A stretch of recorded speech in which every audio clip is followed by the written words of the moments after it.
Karena kan namanya ilmu rahasia, makanya tidak akan disebar di kelas roti manapun gitu. Tapi di sini boleh disebar nggak tipis-tipis? Hah? Kita kasih solusi.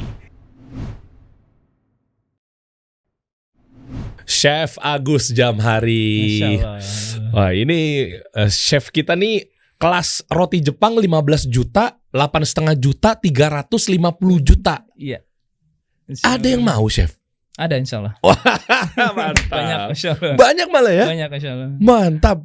Ini apa ya? Penasaran kenapa mereka sampai mau? Kenapa pakai strategi marketing itu langsung ditampilin di depan harganya gitu ya?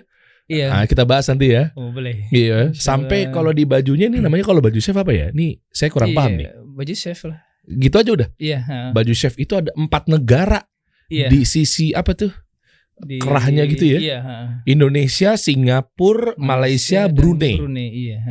Itu maksudnya 4 negara ini ada alumni. Kemudian sebenarnya bukan 4 negara ada alumni, sebenarnya lebih dari 6 negara total saat ini. apa aja tuh?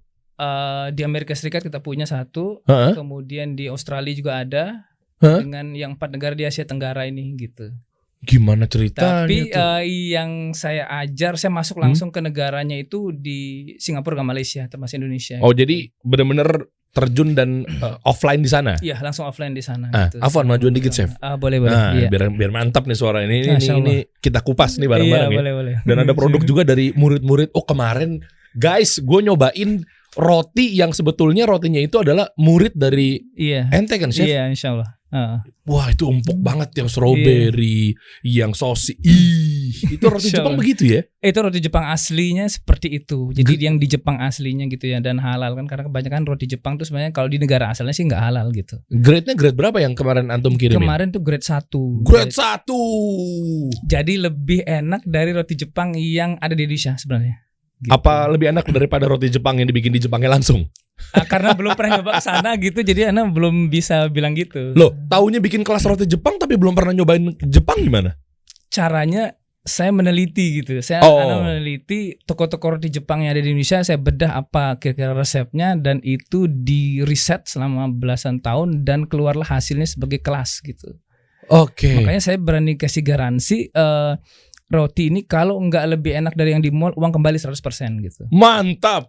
Apalagi garansi yang lainnya. Misalnya kalau dibikin adonan sekarang bisa dibuat di. Iya, jadi bikinnya nggak harus hari ini bikin, hari ini dipanggang, hari ini bikin, tahun depan dipanggang bisa gitu. Bikin apanya? Adonannya. Bikin adonannya hari ini? Iya, tapi manggangnya tahun depan. Nggak mungkin. Bisa, karena inilah teknologi yang dirahasiakan di ilmu roti Jepang sebenarnya. Oh, jadi ini yang bisa didapat caranya buat bikin adonan hari ini. Adonan setahun namanya. Adonan setahun namanya? Iya. Terus dipanggangnya tahun depan. Itu cuma ada di kelas ente, chef? Iya. Karena ini ilmu rahasia, paling rahasia yang nggak pernah ada. Masa nggak pernah dipraktekin sama roti Jepang yang ada di Indonesia, toko-toko itu? Karena kan namanya ilmu rahasia, makanya tidak akan disebar di kelas roti manapun gitu. Tapi di sini boleh disebar nggak tipis-tipis? Boleh? Ya seperti itulah. Iya. Otomatis, tapi rahasia totalnya ada di sana. Di oh kelas. boleh. Tapi kita cari tahu ya, tipis-tipis boleh dong, chef. Boleh ya? Tonton sampai habis nih, kita bahas bareng-bareng. Sebenarnya saya mau tahu nih, chef. Awal mulanya dulu emang roti Jepang, belajar buat di kitchennya lah ya. Kuliahnya di mana dan apa memang pernah nyobain western atau apa nggak dari awal? Tahun berapa waktu itu ngambil SMK atau SMK Tata Boga sebenarnya dulu. Tahun 95 sampai 98. Oke. Itu Tata Boga. Tapi secara umum, jadi roti zaman dulu kan bikinnya ya manual banget lah gitu. Jadi hasilnya agak keras begitu. Oke. Jadi saya nggak dapat feel untuk seperti ini gitu. Nah, kemudian masuk saya ke sekolah Tata Boga di FNB. Di mana? Di Bali. 3 tahun, Food and Beverage Division gitu. Tapi lebih ke umum. Jadi masakan-masakan Eropa gitu, masakan-masakan Asia Tenggara kayak gitu, kemudian masakan Arab juga, kemudian masakan Korea seperti itu. Jadi masakan secara umum lah di hotel berbintang. Jadi nggak ada kaitan sama sekali di ilmu roti sebenarnya. Apa yang didapat waktu belajar itu awal-awal? Ya masakan-masakan Eropa. Enggak lebih spesifikasinya? Masakan Perancis sebenarnya. Oke. Masakan berat gitu ya. Oke, masakan berat apapun ya? Ya apapun masakan berat lah pokoknya, mulai dari main course, mulai dari sebenarnya dari appetizer dulu kan, appetizer, sup, kemudian main course sampai ke dessertnya itu. Oke. Nah, itu yang dipelajari selama bertahun-tahun gitu. Lah kok tiba-tiba bisa ke roti? Nanti kita bahas pelan-pelan ya perjalanannya ya. Oke, itu bertahun-tahun dari SMK. Dari SMK. Kuliah?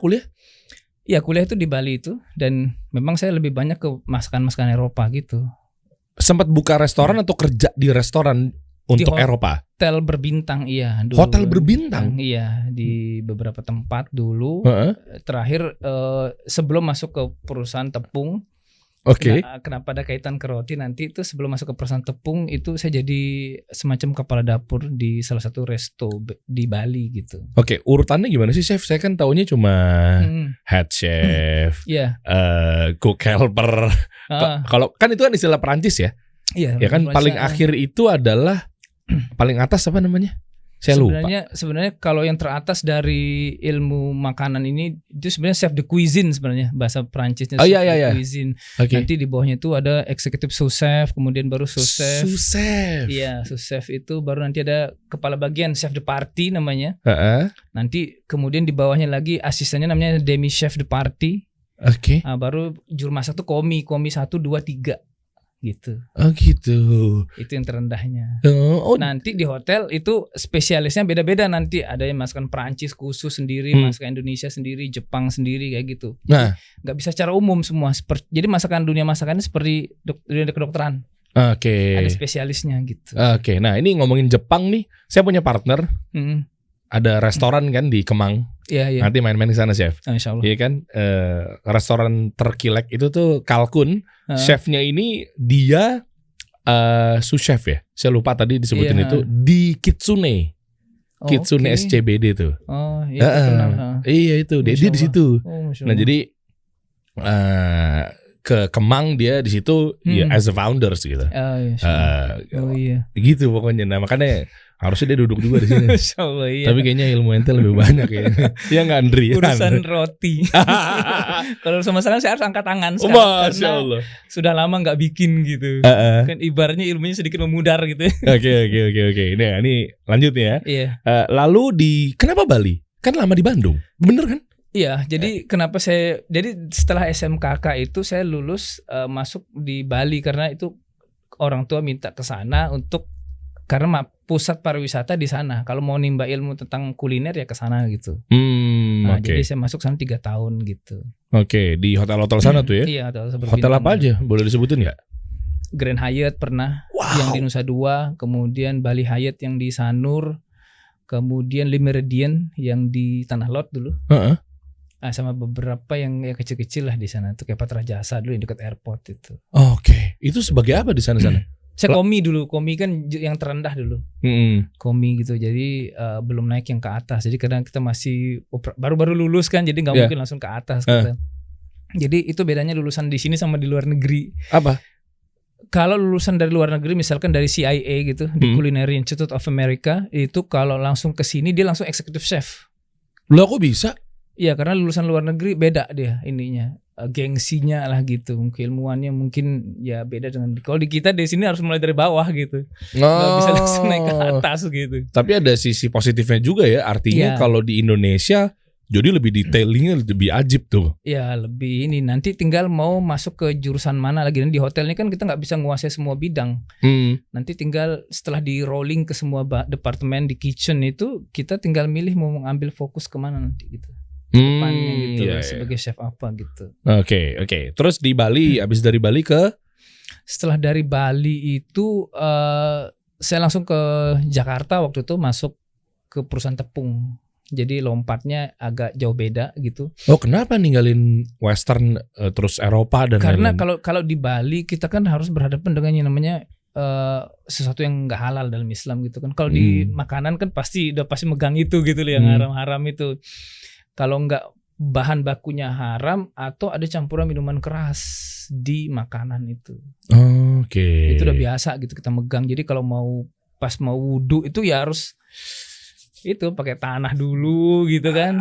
Segitunya ya? Iya, itu kalau di Bali memang mau nggak mau kita pegang seperti itu. Tapi alhamdulillah saya di kelas waktu itu Karena saya dari basic SMKK, jadi saya nggak megang operasional waktu di kelas. Jadi saya jadi kepala dapur dulu di kelas. Jadi tinggal merintah gitu. Oh gitu. Iya, karena apa yang dibikin di kelas tuh saya sudah pelajari semua di SMKK gitu. Masakannya cuma diulang aja.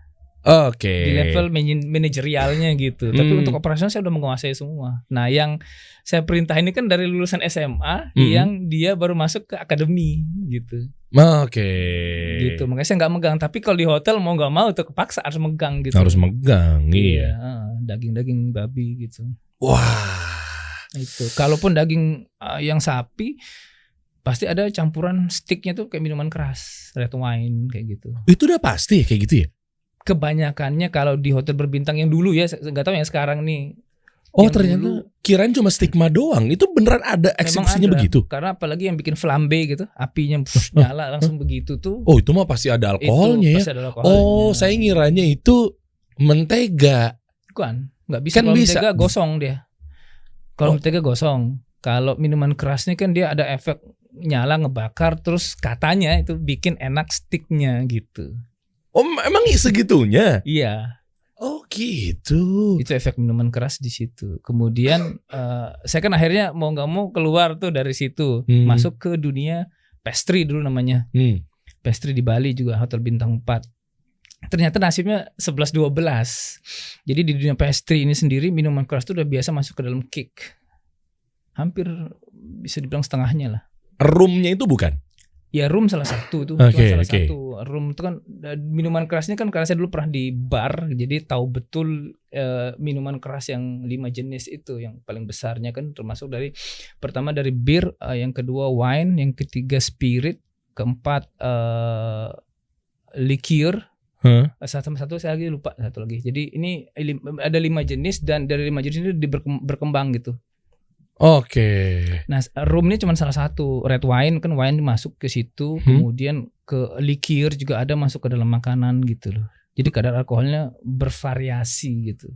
Loh, kenapa harus pakai alkohol ya? Maksudnya yang bikin enaknya ketahanan atau awetnya atau apa sih? Masih belum ngerti nih. Historisnya gini, jadi di negara-negara kita kan berbeda dengan negara di Eropa gitu. Kalau di Eropa mereka untuk menghangatkan badan pakai minuman keras. Oke, iya. Kalau kita kan ada jahe nih. Iya. Nah itu, jadi kue-kue mereka, makanan mereka dimasukkan itu supaya menghangatkan badan. Oh begitu? Cuma hanya untuk menghangatin badan doang? Iya, itu yang pertama. Yang kedua, katanya bikin enak gitu. Di situ makanya saya nggak berani nyicip yang seperti itu gitu. Loh, cara ngakalinnya kalau kita udah tahu mengenai kehalalannya untuk cara bikin makanan apa segala macam, biar menyerupai enaknya sama campuran alkohol yang biasanya dipakai sama orang-orang.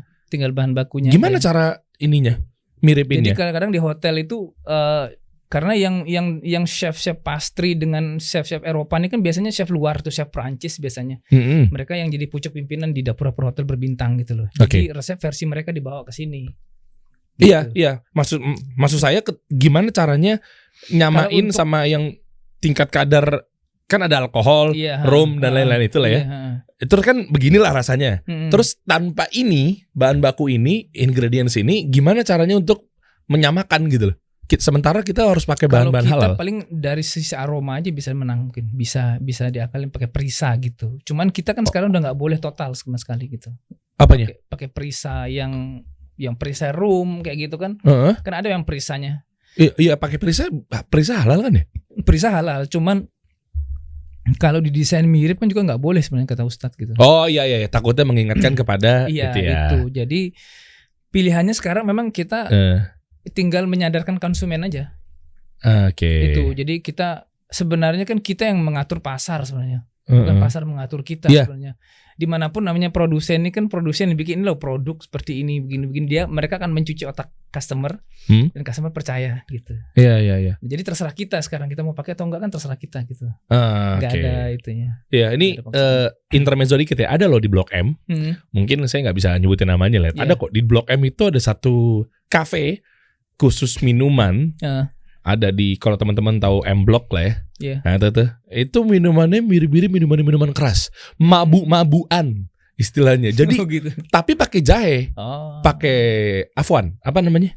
rempah-rempah. Iya. Jadi ini mirip ini kita kan lagi bahas hukumnya ya. Iya. Iya kan, kalau saya sih cenderung jangan, kenapa ya Ustadz tadi melarang juga, takutnya kita mengingatkan kepada hal yang begini. Iya. Dan framing dan claimingnya juga begitu. Jadi bahasanya kalau pengen begitu tapi pakai cara halal. Nah, jadi ke situ. Jadi ini campurannya misalnya jahe sama rempah ini, jadinya minuman keras yang ini. Kalau yang ini nama dengan minuman ini campurannya misalnya ya bahan-bahan apapun ya. Iya. Itu kan misalnya temulawak campur ini menyerupai minuman ini. Masya Allah. Dan sama gitu. Kok saya tahu ya? Enggak, waktu zaman dulu. Iya. Itu kan mungkin saya tahu beberapa zaman dulu jangan dicontoh. Nah, makanya kalau saya sih sekarang belum pernah cobain ke situ lagi. Iya. Itu maksudnya kayak begitu ya jadinya. Kalau dimiripin jadinya khawatirnya malah. Iya. Jadi orang enggak ini. Jadi apa ya? Kayak kembali ke masa lalu gitulah. Iya. Ingat-ingat yang dulu gitu. Oke. Nah, lanjut nih ya. Sebelum kita bahas lebih detail, ternyata Chef Agus ini ada di YouFit. YouFit waktu awal-awal ya, Chef? Iya, awal-awal dulu. Iya kan? 2014 dulu. Nah, coba kita lihat deh. Tuh, ternyata di YouFit ini guys yang biasa kita tonton tiap hari, kajian-kajian dan lain sebagainya, di YouFit TV loh channelnya, bukan channel yang lain ya. Ternyata 2014 tuh YouFit sempat bikin playlist namanya resep makanan dapur YouFit. Tuh. Ini antum semua nih ya? Iya, ada 9 totalnya. 9. Iya, kalau ada yang lebih kopi itu dari salah satu tim di sana. Kopi. Iya. Kalau tuh cara membuat brownies itu adalah ada itu. Chef Agus nih ya. Iya.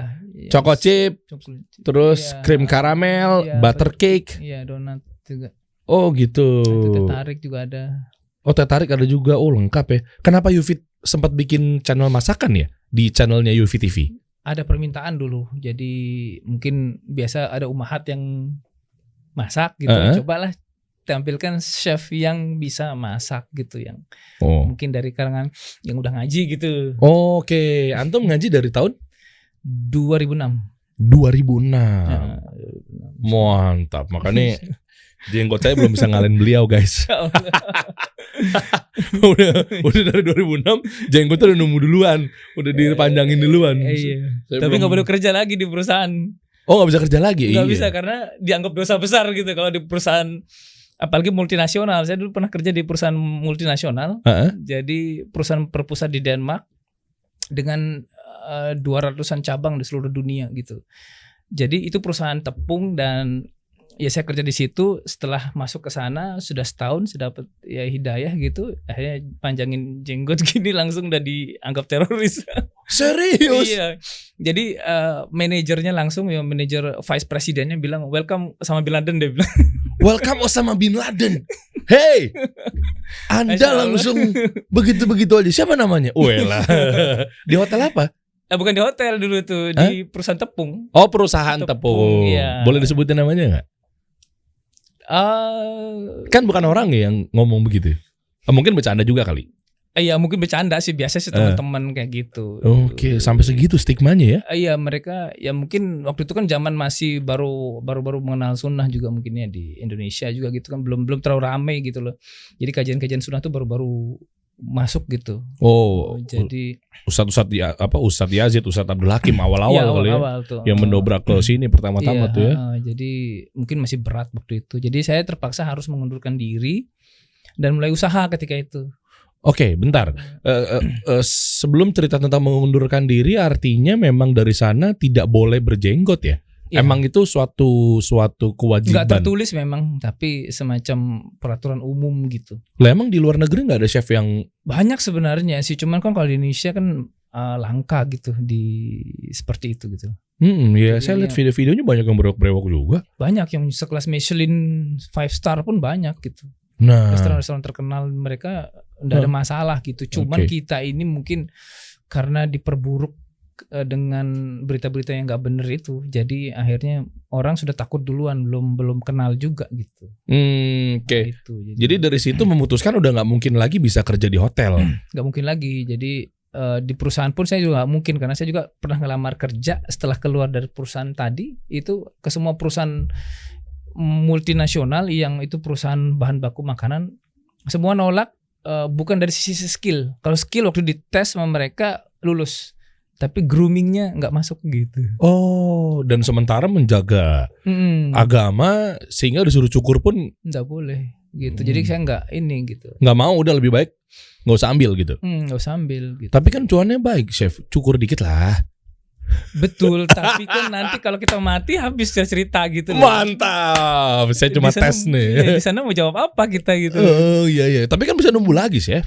Jenggotnya. Bisa kalau mati sebelum numbuh. Keren. Juga, kan? Keren. Iya benar dipertaruhkan gitu ya. Iya, karena akhirnya kita pertaruhkan di sini gitu. Kita hidup sebentar gitu loh. Dan kita pasti dapat rezeki. Karena rezeki sudah selesai urusannya. Pena sudah diangkat, tintanya sudah habis, lembaran-lembaran takdir sudah mengering. Artinya nggak ada perubahan dari sisi takdir gitu kan. Hadisnya begitu. Artinya saya tetap mempertahankan syariat ini pun saya dapat rezeki juga gitu loh. Jadi apa yang kita perlu takutkan gitu. Bener, nggak akan hilang tuh rezekinya sampai meninggal gitu mati, ya. Kalau udah habis rezeki berarti udah mati berarti dong. Selesai, benar. Jadi kayak gitu. Istri, makanya saya keluarga gimana? Iya mungkin kalau dari bukan istri sih, keluarga yang lain sih mungkin awal-awal juga ya stigma negatif sih awal-awal disuruh cukur daripada nanti susah dapat kerja. Nah itu. Ya memang seperti itu sih. Orang tua pasti kan, kenapa sih gitu-gitu? Iya.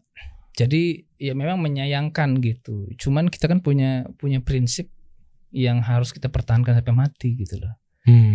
Jadi sudah harus di sini memang gitu loh. Nanti pasti suatu saat Allah juga akan lapangkan rezeki gitu loh. Karena apa sih susahnya bagi Allah melapangkan rezeki? Orang bermaksiat aja dikasih rezeki, apalagi orang taat gitu kan. Wow. Iya kan? Iya. Jadi very simple gitu loh hidup ini gitu. Iya. Tinggal kita mau milih, kita mau taat apa mau maksiat gitu loh. Karena mencukur jenggot itu maksiat dalam Islam. Iya, karena Nabi SAW perintahkan memanjangkan. Nah kita bikin aturan sendiri yang cukur gitu loh. Dan sekarang kita mau ikut siapa gitu. Iya. Bener-bener mau ikut siapa. Padahal kalau syahadat paling kenceng banget. Bisa dibilang wow kita ini bersaksi bahwa adanya Nabi Muhammad SAW gitu kan. Iya, karena kita kebanyakan manusia itu takut kehilangan dunia. Sementara nanti ketika di akhirat orang tuh mengemis-ngemis syafaat. Sementara ketika hidup di dunia mereka menyelisihi perintah Nabi SAW gitu. Jadi itu yang kita perlu pikir. Makanya dalam ilmu tauhid dalam urusan rezeki jangan dikotak-katik deh. Setuju. Tauhid dalam hal bisnis begitu. Nah, sampai akhirnya jadinya ya udah mereka pada nolak semua perusahaan, terus jadinya malah itulah lahir kelas roti Jepang di situ. Iya. Langsung. Sebelumnya sebenarnya namanya dulu keras roti Taiwanis dulu namanya. Oke, ini prosesnya tuh berarti benar-benar ke roti langsung atau memang pernah bikin kelas ngajarin gini deh, kita bahasnya dari sini dulu deh. Kan memang udah nggak bisa diterima di mana-mana. Iya kan? Mau hotel, mau restoran, mau perusahaan. Udah benar-benar nggak bisa. Tahun? Nggak bisa. Itu mulai tahun 2007 setelah saya keluar dari perusahaan itu. Dari perusahaan itu 2007 kasak kusuk udah bener-bener saya ngelamar sampai ke beberapa negara pun sama jawabannya. Saya pernah masuk dulu juga ngelamar ke Saudi Arabia. Tapi jadi setelah dites orang Jerman pemilik bakery besar di waktu itu di Riyadh bilang Anda terpilih nomor 1 dari kandidat kami di 5 negara. Tapi unfortunately ketika itu ada suatu hubungan mungkin antar negara yang kurang pas. Jadi semua tenaga kerja Indonesia di tahun itu yang tenaga ahlinya tidak bisa masuk Saudi. Bukan karena jenggot dan bukan karena jenggot mereka nggak mempermasalahkan karena mereka tinggal di sana kan gitu. Ya sudah berarti bukan rezeki saya sudah gitu. Udah tes ke sana padahal ya. Iya. Berangkat lagi langsung. Berangkat. Sebenarnya bisa gitu. Di kapal pesiar juga dulu keterima gitu. Cuman ya itu syaratnya satu, cukur jenggot. Dengan iming-iming gaji 25 juta per bulan. Di tahun itu? Di tahun itu. Gokil, gede dong nih. Gede banget. Cuman setelah saya tanya Ustadz bilang ketika itu kan saya masih ada hutang gitu. Saya pernah juga sempat bangkrut dan kena hutang waktu itu. Saya bilang Ustadz nih kalau saya kerja 2 bulan di situ naik ke kapal pesiar itu maka hutang saya lunas. Ustadz ketika saya bilang begitu belum tentu ahli, dia bilang. Loh kenapa Ustadz? Begitu antum naik besoknya kapal tuh tenggelam. Loh, kok bisa Ustaz? Antum sendiri bermaksiat di situ. Antum sudah ngaji, antum sudah kenal sunnah, antum cukur jenggot, antum tenggelam bawa hutang, dan antum jadi musuh Nabi SAW di hari kiamat. Langsung shock saya begitu dikasih tahu begitu sama Ustaz. Jadi gimana Ustaz? utang saya kan besar. Waktu itu saya bilang ke Ustadz, berapa sih utang antum gitu, kata Ustadz kan. Saya pikir Ustadz membayarin gitu ya. dengan fitrah manusia ya, iya, bukan maksud minta-minta ya. Iya, fitrahnya kan begitu. Saya bilang, besar Ustadz 35 juta.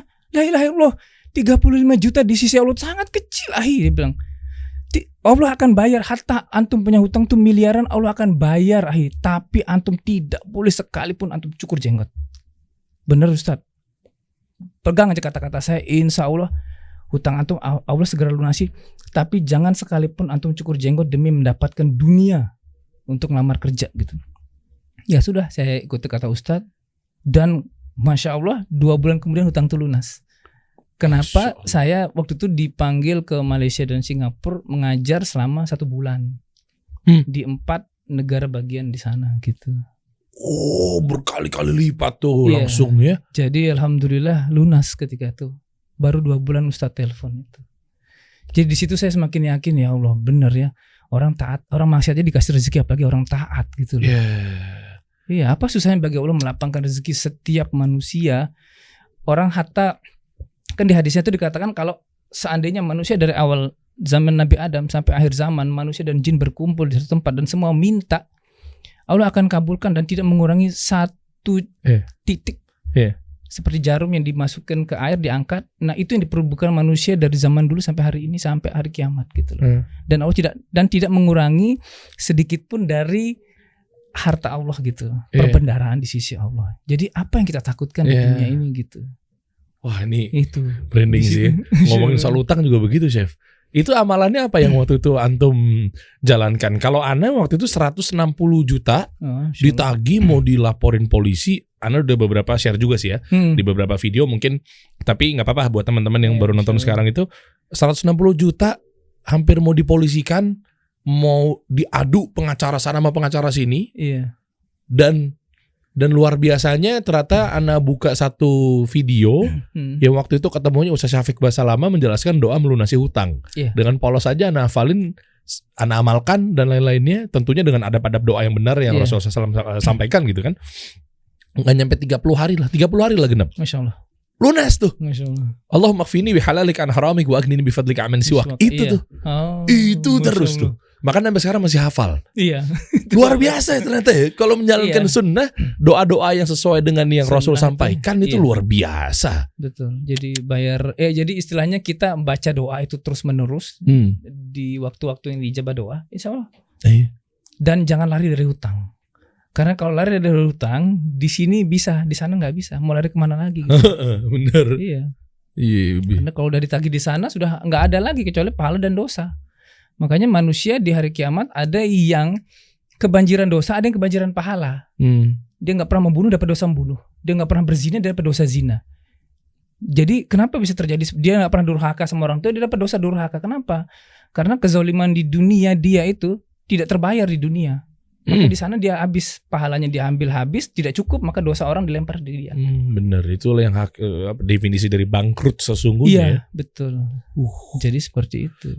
Nah, 2007 akhirnya ya udahlah mau nggak mau lah, udah pada nggak diterima di mana-mana, sementara masih mempertahankan keislamannya dengan jenggot.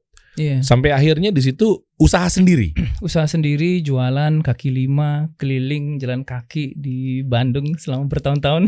Masa Chef? Iya. Jadi kayak apa ya, masuk ke komplek perumahan, saya pikul itu dagangan, kemudian jalan kaki karena motor saya titip di security. Kenapa? Kalau pakai motor nanti orang manggil nggak kedengeran gitu. Oh, sampai segitunya ya? Jualan apa? Roti sama donat waktu itu. Oh, jadi langsung berpindahannya ninggalin tuh main apa ya, makanan-makanan berat dan lain-lainnya langsung ke roti. Iya, karena kan saya dulu di perusahaan tepung itu sebagai technical consultant. Technical untuk masuk ke perusahaan-perusahaan roti, ke pabrik roti, ke bakery. Jadi kalau mereka ada masalah rotinya misalkan keriput, keras kayak gitu, ini solusinya apa? Nah, kita tugasnya di situ menyelesaikan masalah mereka. Yang keras jadi empuk, mungkin yang kecil jadi bisa lebih besar kayak gitu. Yang kurang enak jadi enak itu. Jadi itu memang sudah spesialisnya di situ gitu loh. Oh, makanya dibawa ke jualan kaki limanya. Dan itu lebih istilahnya kalau lebih gampang ngebikinnya ketimbang makanan berat. Kalau makanan berat kan cepat rusak gitu. Kalau ini kan enggak. Kita masih bisa ada 2 hari umurnya gitu. Oke, jadi dilupakan begitu aja tuh ilmu-ilmu. Iya, sudah, lupakan Sudah, ya? aja.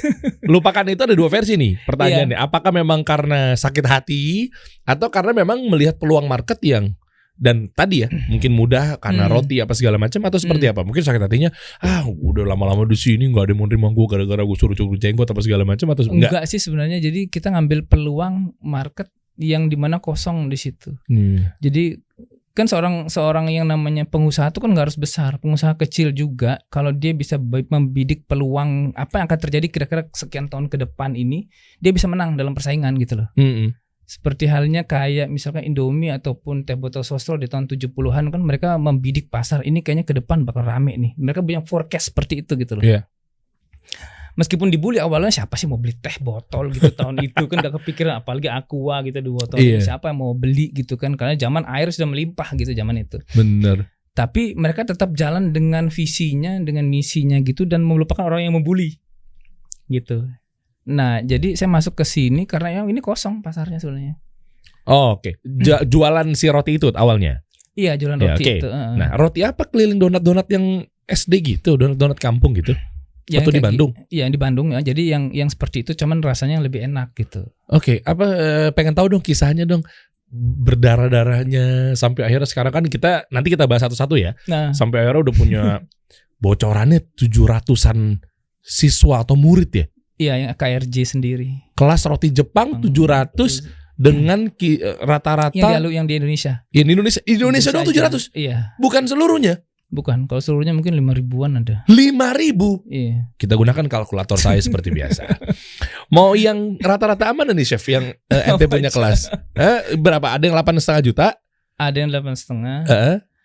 Ada yang dulu ada yang 15 ya. Berarti mau yang dipakai 8,5 juta dulu aja ya? 8,5 aja. 8,5 ya. Nih. Ntar, tenang guys. Gua akan balik lagi ntar kisah perjalanannya. Cuma gue penasaran untuk memotivasi dan gimana cara mencapai hasil yang Allah kasih di sini. Nanti jelasin berdarah-darahnya waktu di Bandung ya. Tipis-tipis dulu. 8,5 juta. Berapa total? 5.000. 5.000-an ada. 5.000. Ini mesti dimiringin nih, takutnya Masya Allah panjang nih. Kenapa Ustaz? 42 miliar. Iya, itu yang terakhir kan, harga yang terakhir. Kalau dulu kan harganya nggak segitu. Jadi yang 42 miliar. Tapi ada juga yang 42 miliar persis dapetinnya cuma gara-gara pakai foto selfie. Hey Gozali, Anda di NFT 42 miliar cuma foto selfie. Chef ngajarin apa segala macam. Kita lagi bahas hukumnya ya NFT ya. Biarin Ustadz yang bahas tuh ya. Tapi ini luar biasa, terlepas dari mau gampang cara dapetinnya atau mau susah cara dapetinnya. Tapi ini angka yang gede loh. Ini 8,5 juta. Per satu orang 2 hari kelas gitu. Tapi ilmu yang mereka dapatkan itu luar biasa banget gitu. Jadi makanya kelas yang saya kasih itu saya kasih garansi gitu. Jadi orang merasa tuh no hard feeling gitu. Jadi dia nothing tulus dia untuk kalau nggak enak kan ada uang garansi, uang kembali gitu. Ada yang dibalikin tapi? Nggak ada. Wow. Karena begitu masuk ke kelas mereka istilahnya sebenarnya kan ilmu marketing ini kalau saya sendiri sih namain ilmu membuat kuncian mematikan gitu loh. Wah, apalagi nih kayak gulat. Jadi kalau dalam sisi sesuatu itu kita bisa menyalip pesaing di tikungan saat orang lain mengerem, mengurangi kecepatan, kita malah gaspol gitu. Kok gitu? Nggak takut kecelakaan? Nanti kita bahas. Tahan dulu. Emang saya sukanya hobinya bikin penasaran teman-teman. Ngatur flow-nya sabar ya guys. Bukannya apa? Biar lo nonton sampai habis. Oke ya. Yuk. Kita mulai dari keliling-keliling komplek di Bandung di daerah Cianjuang. Jadi komplek misalkan kayak dulu tuh namanya Pondok Mutiara, Fajar Raya, The Garden, Tirta Kencana gitu. Itu komplek di antara yang saya ingat ya masih saat ini karena itu paling sering saya jualan di situ gitu. Jual berapa donat gitu? 1.000-an? Waktu itu 2.500. Kemudian kalau rotinya tuh ada yang 3.000, ada yang 5.000 gitu. Ada yang 20.000 juga. Itu nggak jomplang. Pendapatan berapa waktu antum di perusahaan paling tinggi deh sebelum cabut dan dagang keliling kaki 5? Hampir 5 juta waktu itu. 5 juta per per bulan. Apa nih gaji? Yang di jadi di hotel-hotel? Bukan, yang di perusahaan tepung. Oh, tepung. Saya kan jadi saya itu termasuk tenaga yang 10% tenaga ahli di pabrik. Oh. Jadi yang kalau meeting nasional mereka semua ikut. Iya, gitu. tahu. Yang dapat fasilitas rumah sama isinya gitu, di zaman itu. Jadi, paling tinggi berapa gajinya tembusnya di tahun itu? Waktu itu 5 juta kurang. 5 juta ya. Itu di tahun itu oke lah ya. Sudah gede banget. Oke, lanjut. Terus tiba-tiba dapetin jualan donat sama roti keliling itu berapa ya? Nggak nyampe 5 juta paling sebulan. Enggak sampai, kecil banget tuh kayaknya. Kecil banget, sedikit sih. Karena kan kita maksimalkan tenaga juga nggak mungkin, karena kita mulai dari belanja bahan, bikin langsung ngejual. Belum pakai resep yang bikin sekarang buat tahun depan dipanggang.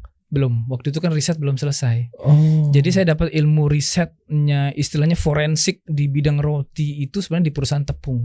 Cuman waktu itu belum kepake gitu. Oke, lanjut nih. Abis itu sabar tuh ya keliling-keliling ya. Ya keliling-keliling, kemudian waktu itu ada Ikhwan yang ngajakin kerjasama bikin toko, sampai akhirnya saya sakit waktu itu dan harus berobat. Akhirnya saya keluar dari kerjasama itu. Cuman jatuhnya kena ke hutang gitu loh.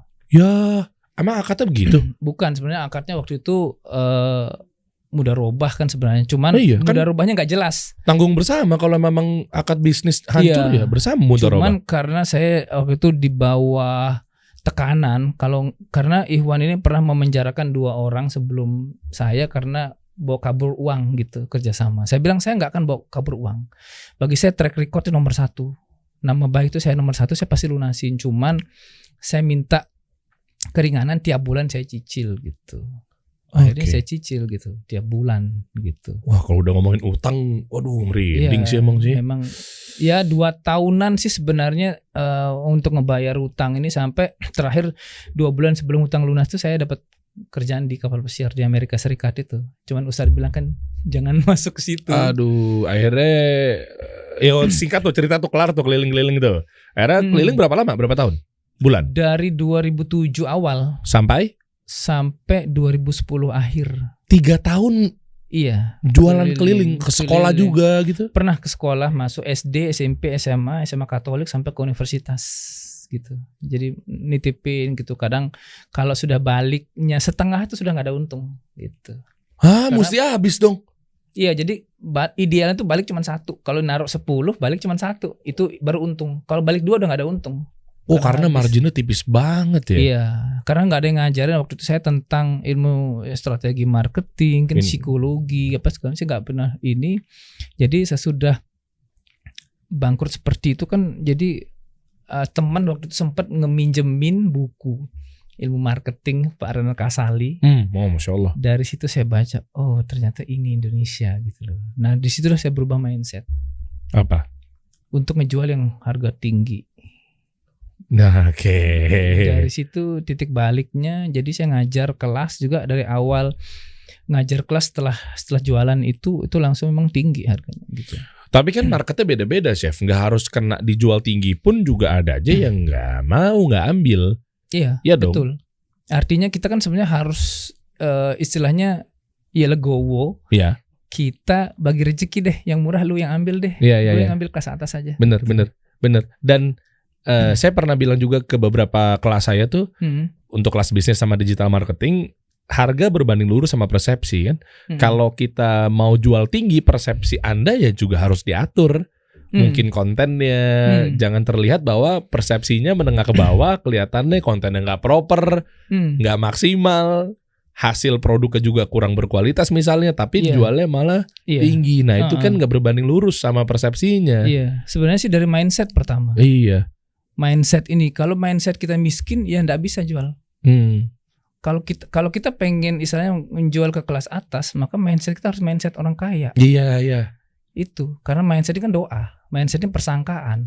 Allah kabulkan sesuai persangkaan hambanya. Iya gitu. betul. Kalau kita bersangka nggak akan ada yang beli, ya nggak akan ada yang beli. Itu jadi takdir kita. Karena kita berusaha bersangka buruk gitu. Yeah.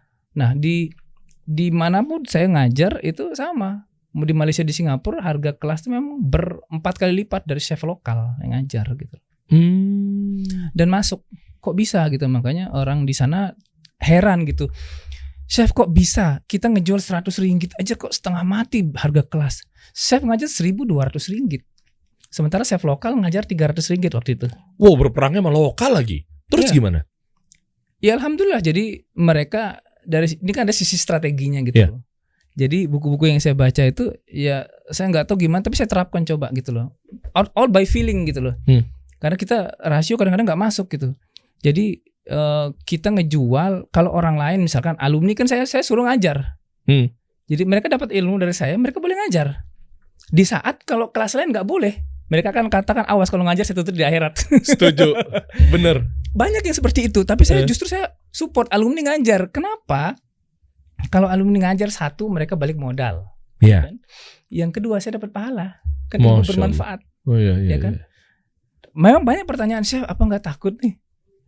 Lahannya habis. Saya bilang lahan saya nggak mungkin habis. Saya bilang. Kenapa?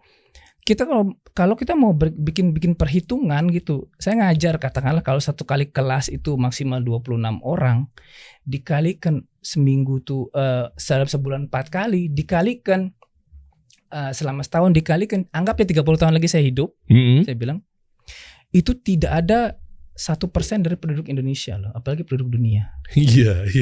Kayak tadi saya ngitung aja. Ya, 0,5 juga nggak ada, 0,1 pun tidak ada. Saya bilang.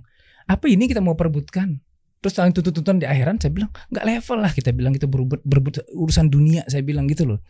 Jadi kalau alumni mau ngajar silakan, tapi saya punya strategi. Ketika alumni ngajar, harga kelas saya naikkan. Malah dinaikin? Iya.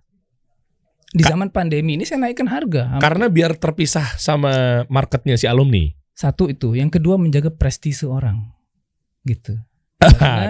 Keren. Karena ada orang yang mereka pengen dapat sesuatu tuh dengan harga gitu loh. Jadi kalau dia dikasih harga murah dia merasa nggak begitu enak gitu, nggak begitu elegan gitu.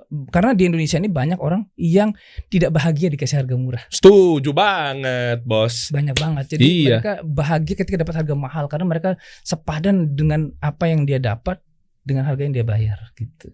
Guys, itu. Anda masih betah kecemplung di kubangan perang harga? Itu boleh ditanyain sama netizen. Bang, gimana sih caranya sih? Gue udah bikin begini, tapi kok selalu sih harga gue ketawar? Tapi kok selalu sih gue terjebak dalam perang harga apa segala macam? Anda mungkin kurang jauh main marketing dan brandingnya. Gitu. Iya.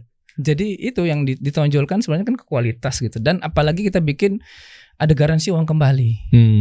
Di semua produk, sebenarnya baik produk maupun layanan ini sebenarnya penting kita bikin garansi uang kembali gitu loh. Kalau kita memberikan garansi ini kan berarti sudah punya confident di situ terhadap apa yang kita jual gitu loh. Oh iya dong, naik valuasi. Iya. Karena nggak sembarangan berani ngasih garansi itu. Apalagi berani saya kasih garansi kelas roti Jepang ini lebih enak dari roti Jepang di 3 negara di tempat saya ngajar. Gitu. Itu ajib sih.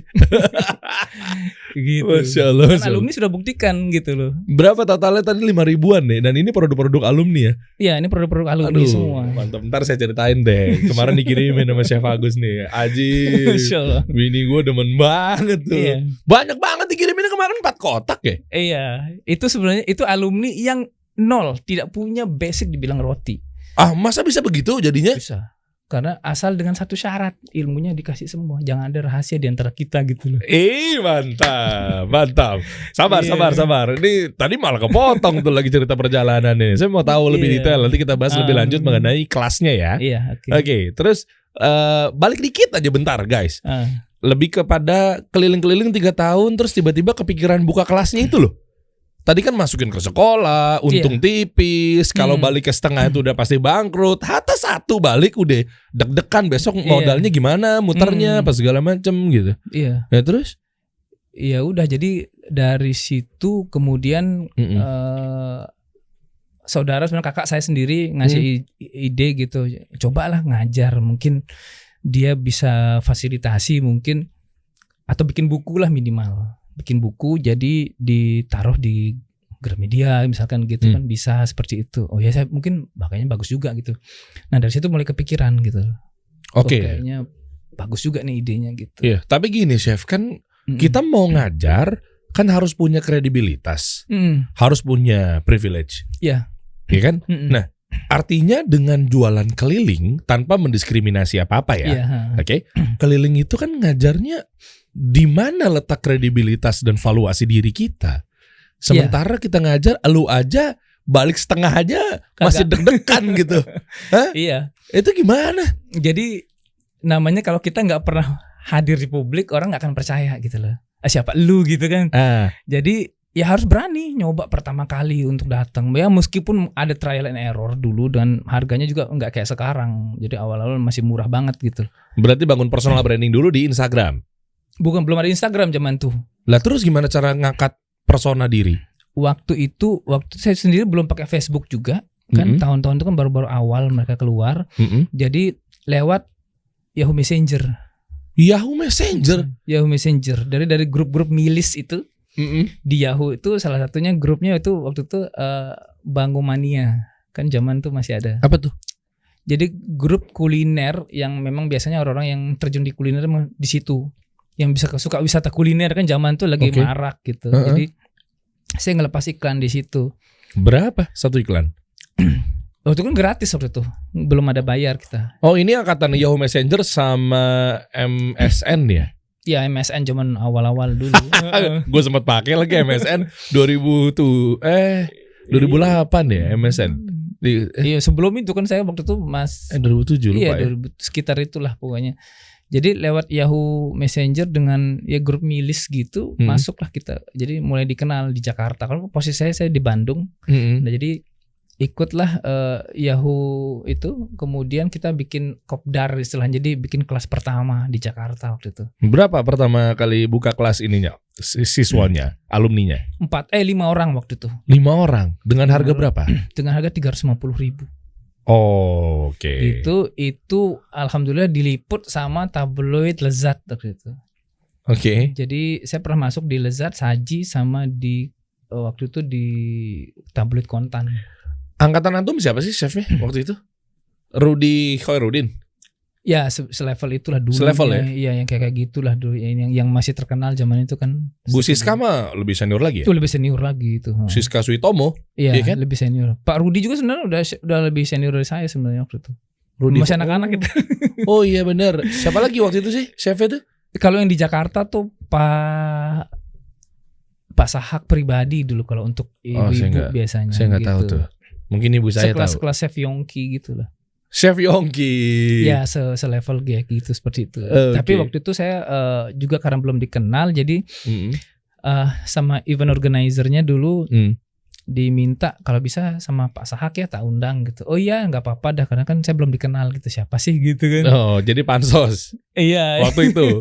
Tapi qadarullah beliau nggak bisa datang gitu. Akhirnya saya sendiri ngajar gitu. Wih, panggung sendiri tuh ajib. Terus? Iya, dari situ mulai dah bergerak. Jadi mulai dikenal gitu. Oke. Masih lewat milis waktu itu. Jadi kadang-kadang saya ngirim japri ke email zaman itu kan belum ada WhatsApp, belum ada Instagram zaman itu. Jadi lewat email, orang baca email kan tiap hari dulu. Satu-satu. Sekarang udah punya strateginya tuh email marketing sekarang, Chef. Iya, Masya Allah. Iya, jadi langsung bisa ngeblas 10.000 email. Iya gitu tuh. Kalau zaman itu kan susah banget. Iya, satu persatu gitu. Waduh. Ada yang di grup tapi di ban juga kita. Kenapa? Karena berisik. Bukan, karena mungkin bukan grupnya, grup masakan mungkin. Oh, nggak cocok marketnya. Nggak cocok, iya. Di ban. Di ban akhirnya dikeluarin kadang itu kayak gitu. Oh gitu. Wow, susah payah itu. Terus puncak-puncaknya gimana? Nah, ini udah mulai masuk kelas nih ya. Puncak-puncaknya? Jadi setelah setahun saya di Indonesia ngajar, waktu itu sempat ke Surabaya juga, ke Malang juga kan. Ya, Jakarta ini Jabodetabek ini udah rutin, kecuali Bogor aja, yang lain sudah semua. Jadi wilayah Jakarta, Tangerang, Bekasi gitu, Depok sudah pernah ada kelas semua dulu di sini. Bogor kenapa nggak ada? Karena memang di sana dikuasain oleh roti unyil. Bukan, belum ada yang manggil. Kita kan pakai tempat orang. Oh gitu, hey panggil dong. Jangan-jangan di sana gara-gara punya ciri khas sendiri roti unyil sehingga nggak mau ada roti Jepang. Padahal unyil boleh dong ke Jepang harusnya. Nah itu waktu itu namanya roti Taiwan. Oh bukan Jepang? Bukan, karena awal-awal kan roti Taiwan yang masuk ke Indonesia. Oh gitu. Generasi awalnya. Bedanya apa sih? Kita sebelum bahas Jepang, roti Taiwan dulu deh. Maksudnya roti Indonesia sama roti Taiwan itu bedanya apa? Tingkat kelembutannya Zaman kah? dulu satu kelembutan, yang kedua variasi mereka kan banyak banget gitu. Emang ada bedanya ya? Roti-rotinya. Coba googling dong. Roti Taiwan tuh kayak apa sih, Chef? Ya mirip-mirip roti Jepang gitu. Hampir mirip. Gini, yang di mindset saya nih roti Jepang, roti Taiwan, sama roti Indonesia. Kalau kemarin sih yang dikirimin di saya, iya roti Jepang kan? Iya roti gitu loh. Iya. Tapi mungkin yang ada wijennya itu roti Jepang. Semua khasnya. sebenarnya yang kemarin itu semua roti Jepang semua. Paham. Tapi maksudnya yang lebih menspesifikannya, apakah kemarin lembut banget sih itu dari alumni River's Bakehouse itu kan? Iya, betul. Iya kan? Sokupan tawarnya itu, lezzato numero uno, jadi Italiano. Iya kan? Nah, apa yang membedakan roti Taiwan tuh maksudnya gimana? Sebenarnya dari beberapa bahan aja di dalam resepnya sendiri sebenarnya sih. Bentuknya mungkin dia hampir sama kayak Jepang. Cuman kan ada spesifik bahannya yang berbeda gitu. Bentuk tuh bentuk lingkarannya gitu. Ini bentuknya sama semua. Ini roti Jepang, roti Taiwan ini ya seperti ini gitu. Gitu, sama. Bentuk apanya sih? Mungkin saya awam banget ya, nggak nangkep nih bentuk apanya? Bentuk rotinya? Iya, bentuk rotinya ini kan, ini bentuk seperti ini. Kan. Emang kalau Indonesia gimana rotinya? Kita kan dulu nggak banyak bentuk yang roti sosis, nggak ada zaman itu kan. Paling rotinya nanas, kacang isinya kan. Kalau yang di bretok tuh apa tuh? Bretok di bawah nih kokas. Itu roti Taiwan sebenarnya. Di generasi awal roti Taiwan di Indonesia. Makanya itu yang masuk pertama. Bread Story, Bread Life tuh roti Taiwan semua dulu. Oh ya, Bread Life tuh. Jadi saya ngangkat itu karena kenapa pas momennya nih orang pengen kayak roti yang di mall gitu. Gimana sih? Karena mereka pernah kursus ke banyak tempat. Ya rotinya mah roti ekonomi semua gitu loh, roti-roti kampung kayak gitu. Iya. Dan memang saya nggak ngerti ya. Kalau di ilmu roti ini kayaknya ilmunya kok kayak nggak disengaja, nggak dikasih tahu gitu. Emang iya. Coba kita beda bareng-bareng dengan goalsnya Chef Agus Jamhari ini bikin kelas roti Jepang. Yang waktu awalnya roti Taiwan deh. Sampai akhirnya kok berpikir bahwa kenapa chef roti nggak dikasih tahu secara gamblang? Masa iya? Ya, saya sendiri nggak ngerasain dulu ketika kita nanya ke chefnya itu jawabannya terlalu diplomatis. Jawabannya kayak gini, ya memang dari dulu ya resepnya begitu gitu loh. Lah emang begitu? Memang nggak dapat knowledge ya kali chef? Memang dia nggak punya skillnya kali? Mungkin, atau kadang-kadang mereka yang ahli tuh ada yang oknum lah saya katakan, dia nggak pengen tersaingi gitu loh. Oh, I see. Ya elah bos.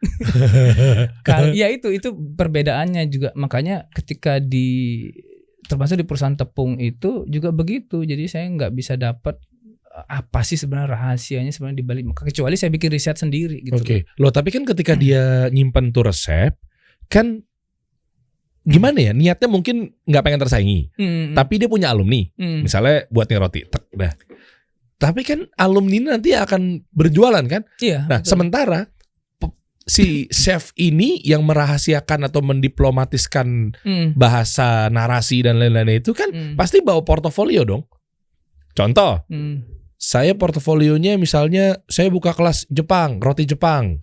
Udah megang apa aja chef alumninya tuh Bread Talk, Bread Life. Kemarin saya cobain Bread Talk kayaknya so-so ya. Misalnya contoh doang nih ya, tanpa harus tanpa harus mengurangi kredibilitas Bread Talk nih contoh. Atau mungkin ini lah kan bumerang ke dia sendiri.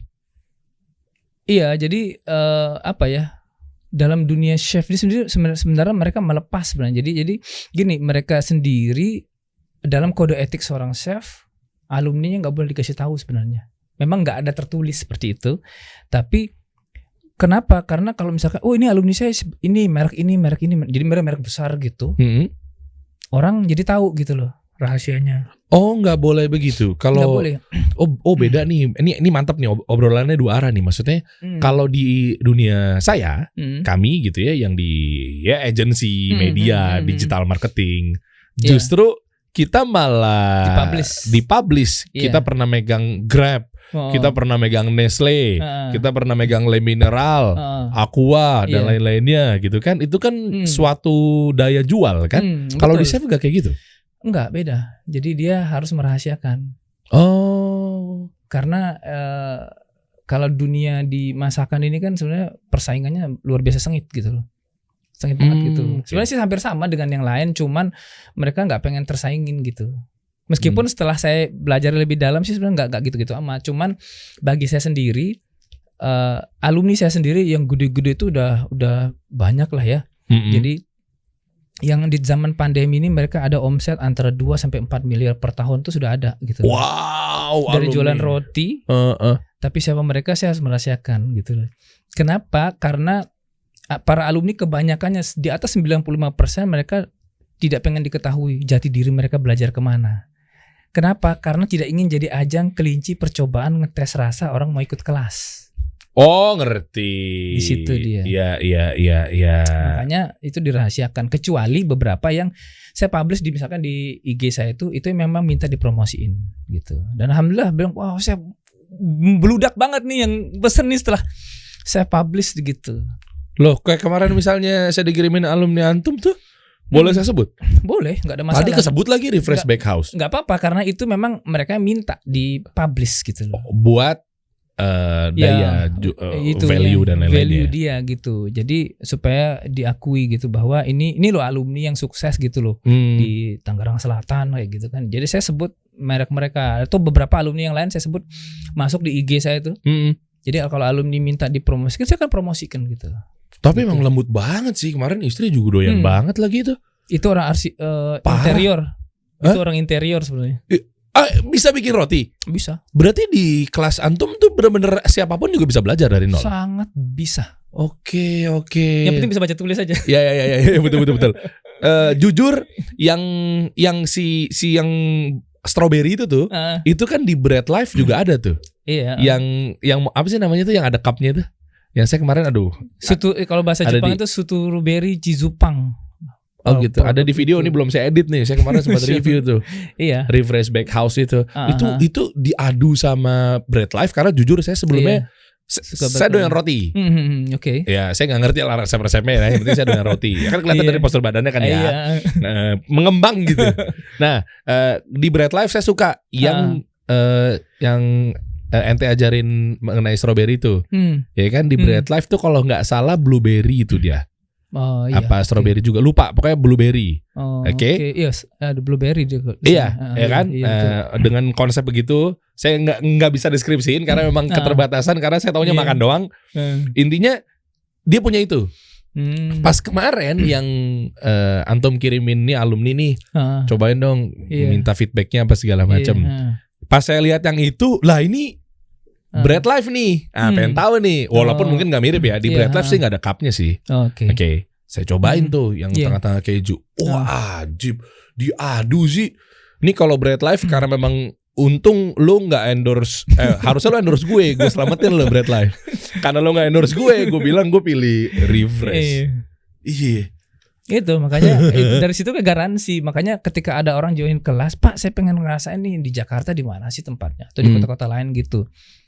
Sebenarnya di kota lain tuh banyak banget gitu. Cuman saya kan harus silent gitu. Kalau di Jakarta saya bilang itu di Refresh Bakehouse aja ada. Oh jauh Pak, nggak ada jauh Pak. Saya bilang pakai Gojek aja, Gosen kan bisa gitu. Oh di Tangsel Bintaro kali, BSD. Iya, Oke. Jadi mereka beli ke sana gitu Pak. Kalau di tempat lain gimana sih kita ngerasain gini? Dikirim bisa nggak? Saya bilang kalau dikirim agak beresiko. Saya bilang bisa rusak. Nah itu loh, kemarin kan jadinya mohon maaf ya ini tim kasih solusi kan tadinya kan harusnya ke sini. Tapi lucunya boleh saya kasih tahu di sini kan. Lucunya ini gue mau buka dapur nih guys. Chef Agus ini ingetnya 15 Februari. Syuting podcast. Seharusnya 15 Januari. Enggak, jadi saya ingat itu 15 Januari tapi salah ketik. Jadi 15 Februari. Ini kita bongkar dapur dikit ya, Chef. Iya kan? Nah, habis itu 15 Januari harusnya. Harusnya hari, iya. Nah, terus saya terima jadwal dari tim kreatif saya. Oke. Masuk 15 Februari nih anak-anak nih ngaturnya nih. Lama amat bulan depan, iya kan? Iya. Nah, habis itu ya udah deh gitu. Saya acara keluarga, saya kemarin juga nge-host kajian sama Ustadz Zulkarnain dan lain-lainnya gitu kan. Terus dapat kabar ternyata chef udah di depan kasih solusi. Hah, gimana sih ini maksudnya? Terus udah saya bacakan screenshot kan dari Lombok ya. Iya. Ya Allah, kasian juga lah, bukan 15 Februari. Ternyata pas saya buka screenshotnya lagi, malah chef chatnya saya sendiri salah tanggal. Iya kan ya? Iya. Nah, harusnya 15 Januari tapi ngetiknya Februari. Iya. Mungkin waktu itu lagi ketumpahan tepung kali ya, jadi nggak fokus. Lagi nulis buku sebenarnya itu. Gitu. Jadi kira lagi nggak fokus karena tepung mana-mana nggak ngetiknya. Ya Allah, kasian banget. Makanya ya udah. Akhirnya dikirimin ke rumah saya tuh. Iya. Iya kan, mau ngirim ke kantor Sabtu Ahad kan kantor nggak ada orang. Betul. Nah itu ini nyambung sama obrolan. Kenapa emang nggak bisa ditunggu untuk berapa hari ya? Tapi yang sosis si refresh itu saya makan kemarin nih. Berarti artinya udah 2 hari ya? Iya udah 2 hari. Ya. Karena kan nggak mungkin saya makan semuanya. Walaupun saya bagi-bagiin apa segala macam kan ke keluarga. Nah maksudnya artinya kok masih lembut ya? Itu dahsyat loh yang bisa sebenarnya. Sosis tuh apa sih yang kayak ya sosis kayak bunga. Kayak bunga. Iya. Itu empuknya sempuk-empuknya. Tanya istri saya. Masya Allah. Tuh Masya Allah loh. Kok bisa 2 hari padahal? Lah kalau gitu bawa ke kantor aja.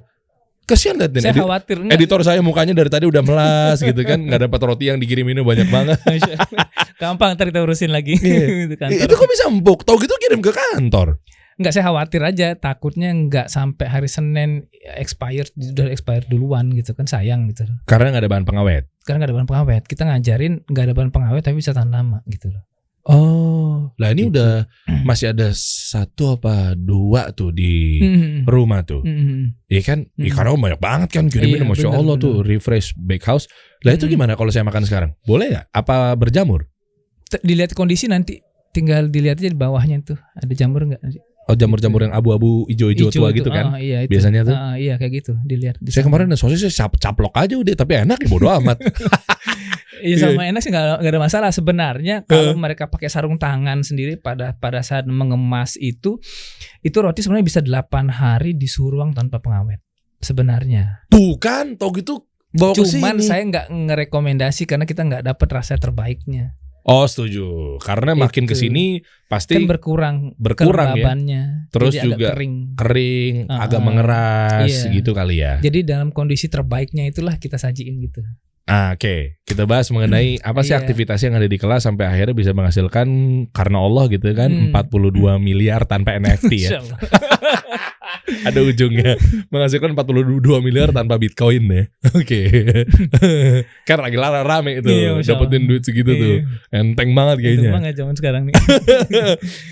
Oke ya lanjut. Nah terus apa yang disajikan gitu? Maksudnya kelas dengan orang bela-belain 15 juta.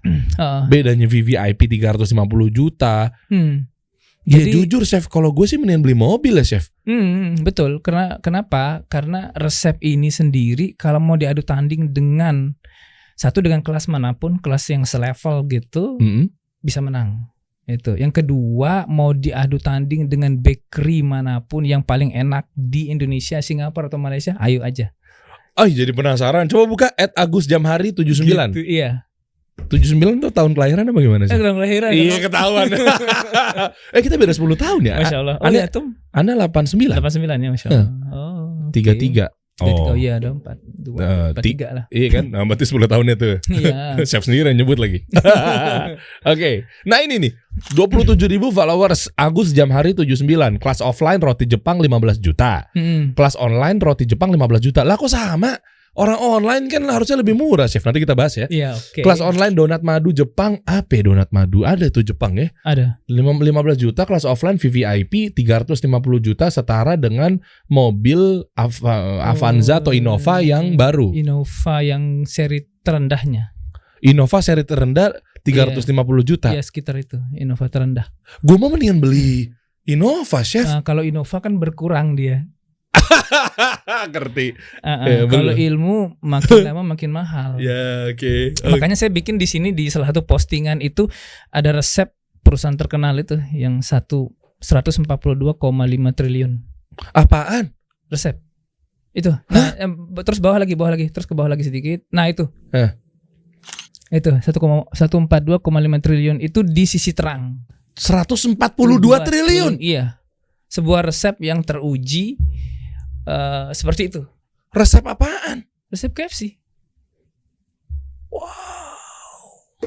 Jadi dari mereka resep ini tersimpan di Amerika Serikat di sebuah bangunan dengan pengamanan super canggih, dengan sinar inframerah, dengan kamera CCTV di mana-mana untuk selembar resep yang sudah lusuh.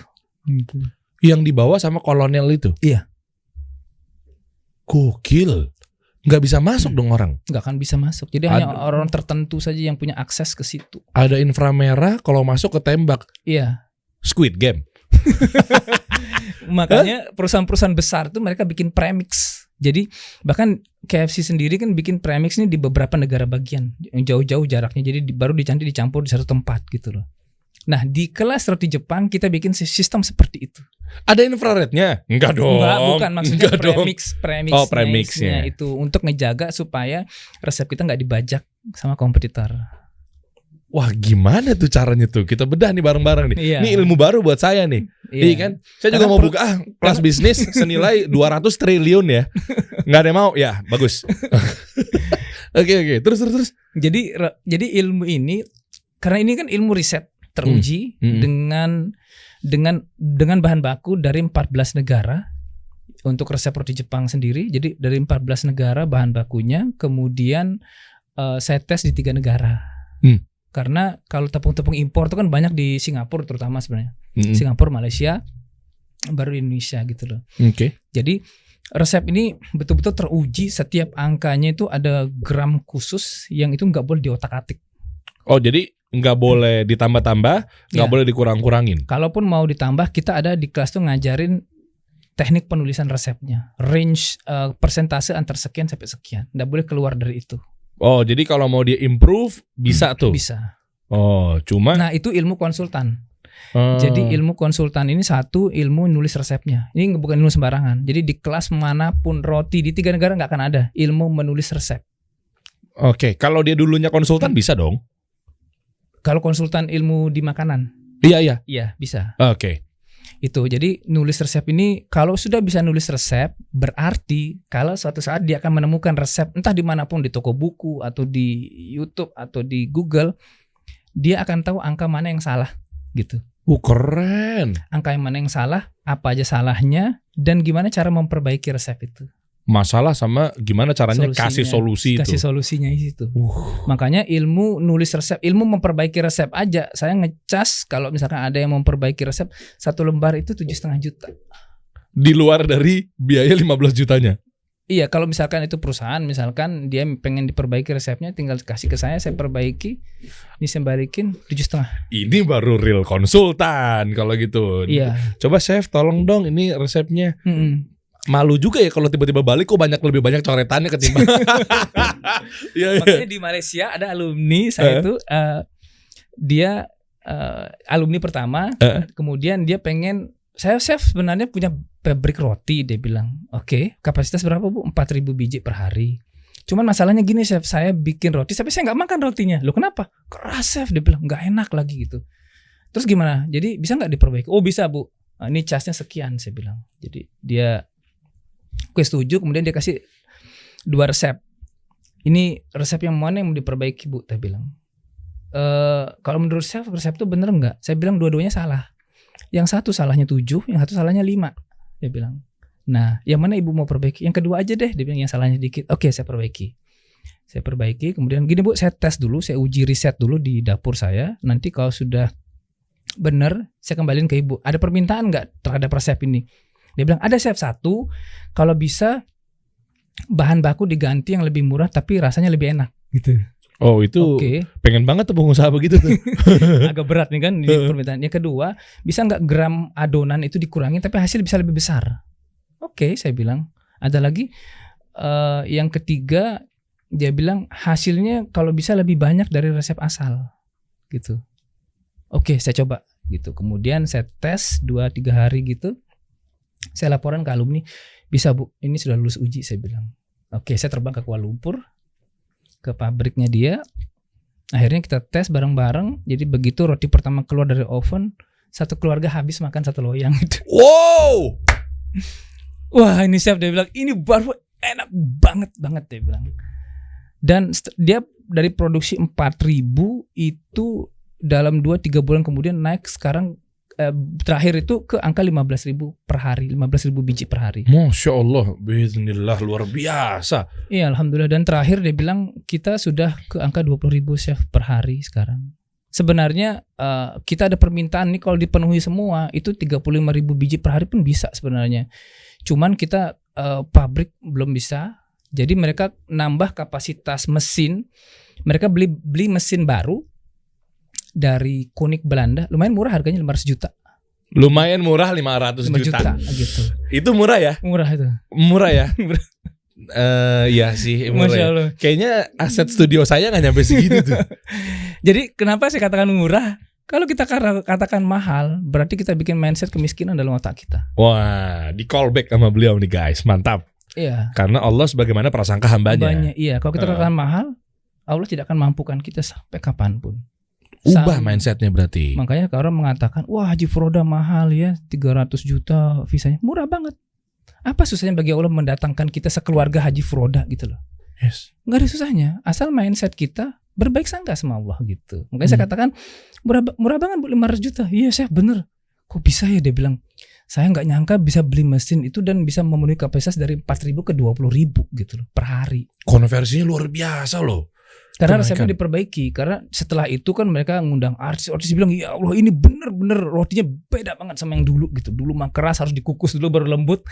Ini dingin-dingin dimakan juga enak, udah lembut banget gitu. Oke. Jadi dari situ kan trust tuh dapat kita. Betul. Nah ini menarik.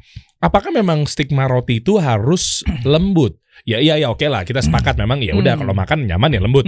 Cuma maksudnya apakah memang itu menjadi indikator utama sebuah roti dengan dinilai dari kelembutannya? Emang nggak boleh roti kalau keras memang tipikalnya seperti itu gimana? Tergantung negara. Sekarang kita jualan roti itu harus lihat demografi penduduknya. Siapa kita dan di mana kita gitu loh. Dan apa yang kita mau buat gitu loh. Kalau kita tinggal di Eropa, yang beli roti lembut mungkin sebagian besar orang Asia pastinya. Makanya di sana harus rotinya dijual yang keras. Iya, yang panjang-panjang tuh kayak di film-film dulu. Iya, dan kasar gitu kan seratnya. Tapi kalau di Indonesia itu dibawa ke sini yang beli paling ekspatriat aja. Kebalikannya. Maka kita harus sesuaikan. Orang pengen apa, pasar pengen apa, kita bikinkan gitu loh. Kenapa di Eropa pengennya keras? Karena gigi mereka lebih kuat. Iya, beda satu di gigi, kemudian yang kedua itu makanan pokoknya mereka. Selain daging kan roti. Oh iya benar. Itu sehari-hari memang kan biasa makan yang itu. Oke. Jadi disesuaikan. Gitu. Wah ini menarik ya. Boleh dong buka akunnya Chef Agus lagi dong. Gitu pengen tahu. Sejauh ini udah ada hubungan apa sama misalnya negara, dilirik nggak sama?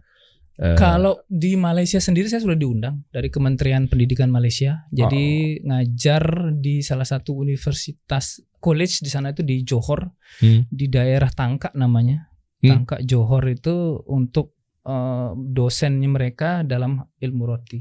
Berarti bisa bahasa Malaysia dong? Tentu. Bisa kalau di Malaysia sendiri saya pakai nggak ada bahasa Indonesia keluar. Oh gitu. Jadi masuk Malaysia langsung pure dari mulai bandara tuh sudah bahasa Malaysia. Langsung Upin Ipin tuh keluar ya. Upin Ipin keluar. Lucu tuh kalau bahasa Karena Malaysia. saya nggak boleh menampakkan diri sebagai orang Indonesia di sana. Kenapa? Apa ya, jadi kita lebih familiar dengan orang sana karena kan merasa oh ini orang sini gitu. Makanya banyak peserta kelas tuh nggak nyangka saya orang Indonesia. Begitu mereka baca biografi, baru kaget orang Indonesia gitu loh. Karena ngomongnya saya ndak gitu ya. Saya nak. Saya nak. Jom. Jom lah, jom tuh ayo. Iya kan? Tahu. Tahu dari mana? Upin Ipin.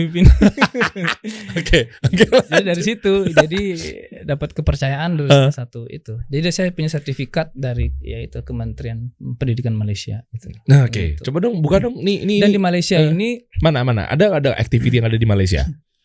Di sini saya memang nggak banyak mengungkap untuk aktivitas di kelas sih sebenarnya. Kenapa? Memang dirahasiakan memang. Di sinilah nilai jualnya sebenarnya. Jadi keep silent. Pertama alumninya gimana, kemudian situasi di kelas sebenarnya secara garis besar saya memang nggak menampakkan orangnya. Oke, jadi memang dirahasiakan begitu ya? Iya, karena nggak semua pengen diketahui gitu. Ada yang 7,5 juta juga Chef? Dulu itu, ya yang tahun kemarin. Oh iya tahun lalu ya. Sekarang naik dong ya? Iya. Oke. Testimoni, kemudian di sini sebenarnya ya saya cerita tentang kehidupan juga sih banyak di sini juga tentang anak, tentang keluarga. Oke. Nah, untuk UMKM yang berhasil jalan sekarang itu total berapa? Oke, kita anggap lagi nih lah. Kita fair-fairan. Misalnya ada 5.000 orang yang belajar. Artinya kan nggak 5.000-nya orang juga langsung buka usaha. Ya kan? UMKM Muslim pasti kan dari nol juga apa segala macam. Kalau dipersentasekan lah kira-kira berapa yang jadi tanpa harus sebutin nama-nama mereka karena memang ada confidential dan lain-lainnya. Saya sendiri sih sulit menghitung karena saya sendiri nggak pernah tanya ke alumni ini kecuali mereka sendiri cerita gitu loh. Oke. Karena saya kan ngelola grup alumni ini 3 negara. Pakai apa sih, Telegram apa WhatsApp? Enggak, WhatsApp aja. Emang muat kan 200? Iya kan 257 kan satu ini. Oh ya, sampai hafal ya, bener. Iya, jadi grup tuh sedemikian banyak dan saya harus quick respon karena pertanyaan tuh masuk setiap saat kan. Ada tim nggak? Nggak ada. Hah? Kecuali kalau pada saat di kelas. Kalau di kelas saya ada 3 orang chef. Jadi saya bagian ngajar khusus teorinya. Nanti pada saat praktek tuh dengan chef di sana semua ada tim. Nah selesai mereka pas waktu praktek saya ngurusin handphone lagi nih. Kalau sudah nggak sempet ngetik saya ada voice note semua ada gitu. Lo emang kenapa nggak hire tim admin atau apa? Takut belum percaya? Bukan takut nggak percaya. Ilmu ini kan ilmu tingkat tinggi gitu loh. Bukan sembarangan yang bisa handle. Amin gini. Bukan nggak percaya sama orang ya. Maksudnya nggak percaya. Kan ada orang tipikalnya yang pengennya ngerjain sendiri langsung gitu loh. Iya. Iya. Ada yang seperti itu. Cuman saya sendiri gini. Masalahnya kan ilmu riset tentang ilmu rohani ini kan nggak banyak yang menguasai. Di Indonesia, kecuali orang yang pernah kerja di pabrik tepung gitu. Ya. Dia pernah pabrik tepung dan dia berurusan dengan ilmu riset gitu loh. Jadi ketika ada pertanyaan-pertanyaan kritis, itu saya harus quick respon. Apa biasanya? Biasanya ini kan kita kan Chef Agus ini kan kasih solusi lah buat teman-teman yang memang biasanya kan apa marketnya berarti kan kalau sekarang yang menyimak nih kan lo punya pastry, lo punya bakery, gitu-gitulah ya, kue-kue apa segala macam kan sama lah ya mungkin ya. Nah artinya biasanya apa sih yang mereka kendalakan? Kalau udah belajar apa keras biasanya empuknya, sebenarnya ilmu rohani ini ilmu yang terlalu mudah sebenarnya. Kenapa? Masa iya? Iya, karena ketika di kelas kan kita sudah all out ngajar. Jadi rahasia A sampai Z saya kasih tahu semua, mereknya, beli di mana, harganya berapa, itu ada semua. Ada semua, sampai vendor-vendornya juga dikasih? Iya, saya kasih link semua, all by link. Mantap. Saya nggak jual gitu, saya jual paling beberapa item kecil aja.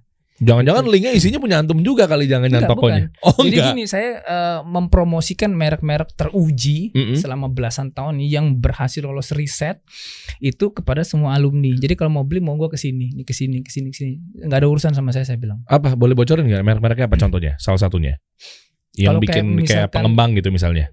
Iya, kayak misalkan ragi itu SAF kita pakai misalkan. SAF itu gimana tulisannya? SAF. Oh SAF itu gitu, karena itu yang kualitas paling tingginya. Itu yang kualitas paling tinggi, paling bagus kayak gitu. Jadi kita langsung bocorin gitu semua kita, dan itu tanpa di endorse gitu. Oke. Ini jangan dibuka semua. Kalau pengen tahu ikutan kelas, kasih tahu ntar lu catat. Kan banyak orang nanya kenapa chef nggak minta endorsan. Satu, saya bilang saya nggak bisa begini sama manusia. Saya bilang meskipun dalam hal bisnis kecuali mereka minta. Kalau mereka nggak minta ya sudah, saya promosikan apa yang di riset itu lulus uji. Itu saya akan promosikan tanpa saya dibayar pun saya akan promosikan gitu. Jadi, nah terus saya dapat keuntungan apa? Ya kan gitu. Gini, kalau tidak semua dalam urusan bisnis itu bisa dihitung-hitung dengan versi kita. Ada yang versi value-nya nanti kita dapat nanti gitu loh. Contohnya gimana? Kan saya promosi ini sekian belas merek, sekian puluh merek yang kita pakai dan harus pakai itu. Jangan diganti-ganti saya bilang. Diganti resiko tanggung sendiri saya bilang. Jadi saya buka rezeki orang-orang yang kerja di merek itu. Nanti Allah buka rezeki saya dari jalan lain. Min haitsu la yahtasib saya bilang. Jadi bagi saya sendiri, saya mudahkan urusan. Ini kan merek-merek, banyak merek lokal saya buka. Dia punya channel gitu untuk orang beli barang ke situ gitu, ke merek ini gitu loh. Meskipun saya nggak di endorse, it's no problem bagi saya sendiri. Karena saya teruji, karena saya bukan orang bayaran yang mempromosikan merek tertentu based on endorse, tapi based on riset semua. Jadi saya dapat trustnya publik gitu loh. Oke, tapi gini Chef, bisa juga kan cara monetize-nya dengan ngegandeng mereka jadiin B2G, nggak tahu. B2B nggak tahu, ini mindset saya mindset bisnis ya, nggak tahu mungkin di Chef seperti apa, punya pandangan lain. Misalnya langsung aja ke tadi SAF misalnya, ya kan dia punya ragi terbaik apa segala macam. Kan tinggal gandeng aja, kita tinggal akad di situ. Kalau yang masuk dari gua secara affiliate misalnya, kalau ngomongin digital marketing, agak sulit. Kenapa? Karena ini kan alumni tersebar di Indonesia nih, dari Aceh sampai Papua. Oh khusus di Indonesia aja? Iya, jadi mereka kan beli di TBK, toko bahan kue gitu loh. Nggak langsung ke SAF-nya, karena kan itu kan dia istilahnya supplier. Oh iya. Ini kan udah lewat distributor, agen, ke TBK terakhir gitu loh. Diurus pun gimana caranya susah juga ya? Sulit, karena kan alumni tersebar, kecuali kita beli satu kontainer gitu. Iya. Disebar beda cerita, tapi kan nanti cost-nya, penghantarannya, pengirimannya kan beda gitu. Nggak bisa juga gitu loh. Linknya aja, nggak tahu sudut pandang digital marketing nih. Linknya aja. Kecuali ordernya di sini gitu. Kecuali dia punya ininya, tapi mereka nggak jual sedikit masalahnya. Apa tuh? ya produk-produk ini kan kalau kita langsung ke importer langsung, mereka nggak jual sedikit. Oh iya. Itu masalahnya gitu loh. Oke, lanjut. Ya jadi ya saya promosikan sekarang. Saya nyarinya di mana? Saya bilang di online. Karena saya sendiri ngajar di Bandung, base-nya di Bandung itu. Saya nggak belanja ke TBK, saya bilang saya beli online, udah Gojek nganterin gitu loh. Udah saya pernah mau bukan apa-apa sih, malas saya keluar dengan macetnya Bandung itu gitu loh. Oh Bandung sekarang macet banget ya? Macet, dan kita kan ke beberapa tempat, nggak satu tempat kita harus belanja gitu kan, nggak bisa di satu tempat, jadi harus ke beberapa tempat, dan ini ngabisin udah setengah hari lebih. Betul. Daripada saya begini, mending saya jawabin pertanyaan. Karena alumni lagi case darurat nih, Chef, udah kalis belum sih adonan gitu loh. Saya harus gerak cepat ngejawab gitu loh. Kalis itu apa? Kalis ini adonannya udah pas belum ngaduknya gitu. Oh, oke. Sebelum diangkat gitu kan. Itu bukan empuk ya? Kalis itu udah cocok udah nih. Pas gitu ya. Sebelum diproses. Iya, sebelum diproses gitu. Itu kan butuh gerak cepat gitu untuk ngejawab gitu loh. Nah, kita quick respon harus di situ gitu loh. Meskipun saya punya tim 3 orang di belakang, cuman mereka kan bukan di bagian jawab pertanyaan nanti. Oke. Nah, gitu. sip, menarik. Gini, Chef, boleh nggak dibocorin? Bukan yang diisi kelas deh, tapi sesimpel mungkin kan banyak nih teman-teman yang minta dikasih solusi ya, buat terkait sama ya bisnis kue, roti dan lain-lainnya. Apa sih hal-hal yang perlu diperhatikan? Misalnya, contoh, ya 10 hal inti lah. Saya nggak tahu nyebutnya apa elemen-elemennya. Misalnya tadi masalah kalis, pengembangannya, apa sehingga layak untuk diproses pemanggangan, bake atau sekarang mungkin. kalau kita misalkan gini, kita mau bikin roti, bikin kue, ini diperjelas dulu dari awal. Mau pakai bisnis atau mau dimakan sendiri. Oke, sepakat nih ya. Kita pilihnya bisnis deh. Oke, kalau kita pilih bisnis, yang kedua target marketnya dulu ditentukan. Kita mau main di mana. Dalam hal bisnis makanan nggak bisa kayak air mengalir. Semua dengan strategi kan gitu. Iya. Jadi pilih customernya kelas atas atau kelas bawah dulu gitu. Itu yang kedua. Kemudian setelah itu pastikan dulu resepnya bener dulu, angkanya gitu loh. Karena terus terang resep yang banyak di share di Google maupun di YouTube nggak bener. Masa? Iya. Yang di Google itu yang banyak banget berlimpah dan lain-lainnya itu ternyata lah itu berarti apa? Oknum aja yang bikin. Jadi sekedar nyari konten aja. Oh oke, nangkap. Benar. Bukan benernya di situ. Oke, ini ada 2 nih faktor nih kalau yang saya pandang ya. Iya. Correct me if I'm wrong. Yang pertama memang dia nyari buat konten agar traffic ke website atau landing page atau akunnya, karena memang dia adalah sebuah konten edukasi dari si sang informan atau edukatornya. Atau memang yang kedua dia minim skill. Kebayang nggak? Bisa kebayang. Jadi bisa dua-duanya bisa. Jadi kalau sekedar kita ikut resepnya mungkin bisa dipakai jualan, tapi nanti pasti ada masalah tuh nanti ke customer. Makanya kalau dari baca resep aja kita di yang online kayak gitu, ini bakal orang kalau makan bisa sakit perut, ada yang bisa mencret, ada yang bisa sakit tulang dia. Kemudian ada seperti itu. Jadi ada yang ini rotinya pasti keras kayak gini. Ini rotinya pasti asam deh. Dari baca resep. Hanya konsultan yang pembaca resep roti itu yang bisa menilai. Iya, dan alumni. Oke, boleh nggak, Dim? Tolongin dong bukain. Nanti insya Allah di editor di sensor ya. Kalau memang ternyata itu adalah masuk ke website mana, kita random aja. Nanti coba dong. Ini penasaran nih guys, yuk. Penasaran bareng-bareng nih. Gimana sih cara menilai seorang Chef Agus yang roti consultant lah ya, semacam itulah penamaannya. Ini tuh salahnya tuh di mana tuh segampang itu gimana caranya?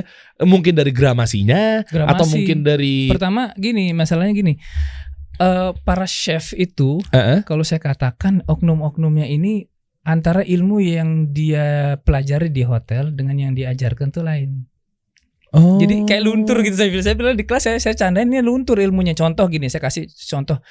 Kalau ada orang mengatakan beda tangan beda rasa, bukan tangan yang salah, resepnya yang salah. Nah, stigma itu masih saya pegang di kepala bahwa beda tangan beda rasa. Ternyata resepnya yang salah. Resepnya yang salah. Lah, kalau resepnya sama, salahnya itu bisa karena dia nggak tahu atau didesain untuk salah. Nah, loh ini nih. Chef gini chef, ini ada si A sama si B, tangannya sama nih, oke? Set. Misalnya contoh, anggaplah saya memiliki 2 orang istri. Ya kan contoh. Ya kan kali aja dengan itu kan jadi doa. Oke ya. Anggaplah saya memiliki 2 orang istri. Oke? Iya. Istri saya yang pertama sama istri saya yang kedua. Kan sama-sama punya tangan nih. Iya. Oke. Terus resep dikasih sama antum. Iya. Nih, bikin roti. Oke? Istri saya yang pertama sama istri saya yang kedua. Contoh. Oke, bikin. Emang bisa sama hasilnya dengan resepnya sama? Bisa. Hah? Bisa. Berarti saya masih tercemplung di kubangan yang stigma bahwa beda tangan beda rasa dong. Iya, itu berarti resepnya salah. Saya kasih bocoran ya. Contoh yang resep yang salah itu gini. Karena kalau di hotel, para chef itu semua dengan gramasi yang sangat akurat. Makanya gonta-ganti chef di hotel rasa tetap stabil. Kenapa? Karena bawang putih di gram, bawang merah di gram, terasi di gram, serai di gram, jahe di gram. Mereka nggak ada siung di hotel tuh, tidak pakai 1 ruas jari. Emang iya? Iya nggak ada, gram semua. Iya kan biasanya mama tuh di rumah tuh. Nah, begitu dia ngajar, masuk di YouTube apa tuh di demo-demo. Oke ibu, bawangnya 5 siung, bawang putih. Ini siungnya Brebes apa siung Cina? Wow, ngerti saya. Ya. Ini yang bikin rasa tuh begini, nggak pernah stabil karena nggak punya gramasi. Oke. Kalau di ilmu roti, kalau ilmu di roti yang misalkan di roti Eropa gitu kan, tepung 1 cup. Ya. Cupnya ini cup yang kayak gimana gitu loh. Terus gula 1 sendok makan. Sendok makan kita apa sendok makan orang Amerika? Itu kan beda besarnya. Oh iya ya. Disitulah tidak benar resepnya tuh, dari situ udah salah betul. Garam 1 sendok teh. Sendok teh siapa yang dipakai ukuran di sini gitu loh. Tapi kalau pakai gram, 1 gram kita sama Amerika mesti sama, nggak mungkin beda. Iya benar. Bisa jadi mungkin di sendoknya dia jadinya lebih kecil. Iya. Di sendok kita jadinya full. Iya. Tapi sementara gramasinya sama. Iya. Oh ini makanya saya masih nyantol stigma. Iya sih, stigma beda tangan beda rasa tuh hanya emak-emak, karena emak-emak asal begini. Bukan salah ya. Saya lagi terus saya diserang SJW emak-emak lagi nih. Enggak, bukan. Maksudnya iya, karena metode itu, stigma itu yang dilakukan ya polanya kan. Iya. Makanya ilmu yang benar tuh nggak dapet di online. Di YouTube gitu. Harus masuk kelas profesional. Coba ya, kita buka dong. Nanti tolong disensor ya kalau memang ternyata obvious banget kelihatan sumbernya lah. Karena di sini kita mau mengkritisi Ajib. Kita nggak usah sebutin nama sumbernya ya. Apa kira-kira chef lagi si Asep untuk nyari ininya resep roti Jepang gitu kali ya. Resep roti aja lah. Resep roti umum, boleh. Misalkan di Google. Google ya, coba ya resep roti. Kita bedah nih. Gue pengen tahu nih kira-kira lihat salahnya itu di mana. Yang dari ini aja, jangan dengan video, yang web aja. Web aja, video. Web aja kan ada foto-fotonya. Atau nggak gini aja chef. Ya boleh itu deh. Itulah ya. Nah, ya itu. Nanti tolong disensor ya. Takutnya di sini kan chef mulutnya agak pedas nih ya. Untuk kritisi membangun ya. Coba chef, yang mana chef? Kita kasih solusi.